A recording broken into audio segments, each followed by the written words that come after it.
It's time for your favorite game show, Challenge the Clergy.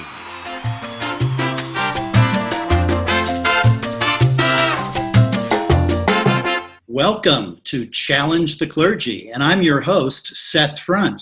We're here with Rabbi Richard Camrus, Cantor Jacqueline Raffi, and rabbinic intern Hannah Estrin. And now, question number one.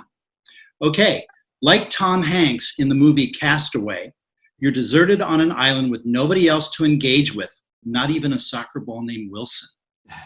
Miraculously, before getting stranded, you have an option of having one of the following with you: a full and kosher Sefer Torah, a full set of Nevi'im, a full set of Kesuvim, a full Siddur, or a full set of Talmud.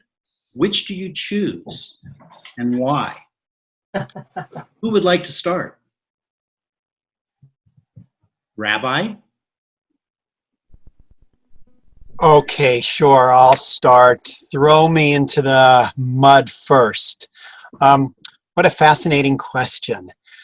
My initial inclination in listening to the question was going to be the Siddur, but I changed my mind halfway through. And that's because I know by heart a good portion of the Siddur. And so if that was my only one book, I would know it all in my head and be able to recall it. So I would choose, I think, a Sefer Torah. And the reason I would choose a Sefer Torah is because there is this wonderful passage in Pirkei Avot, Ethics of Our Ancestors, that says, turn it, you can find everything in it. Hafoch ba, tukula ba. Anything I need, I can find in the story of the Jewish people. When I'm feeling happy, I can turn to it. When I'm feeling sad, when I'm feeling lonely, when I need direction.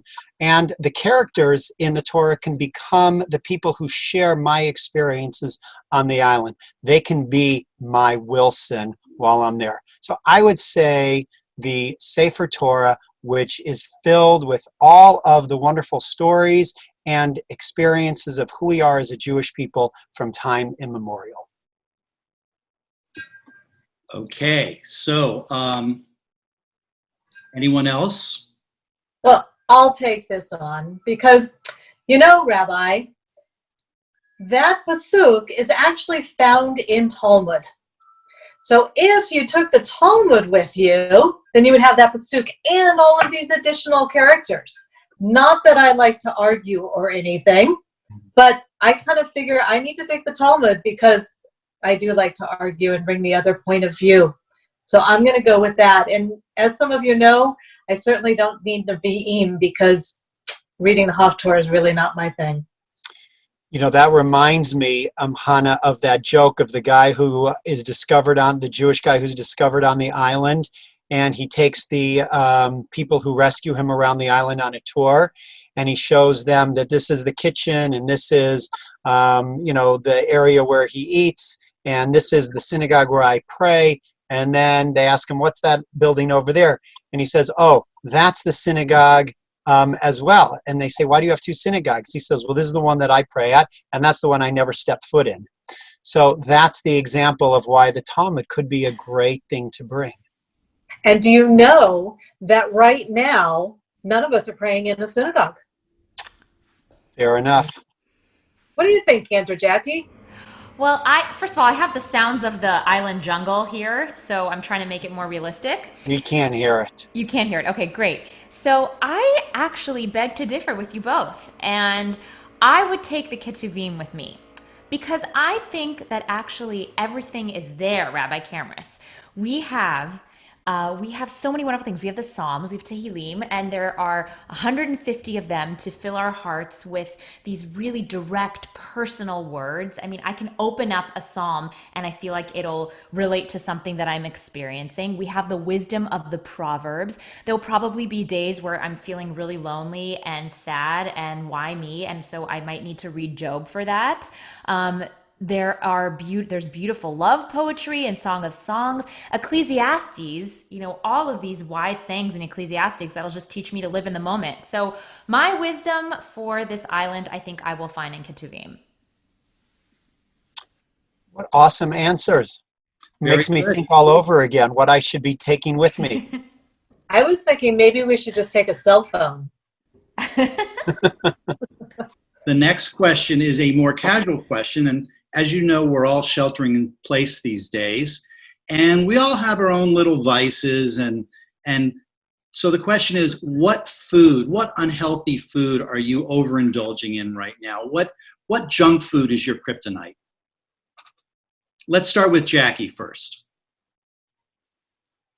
All right, so I'm going to just say that it's debatable whether this is unhealthy because dark chocolate has many proven benefits to mood and many other things. So dark chocolate, I am having kind of like obscene amounts of it right now, and it's really bringing a lot of joy to me.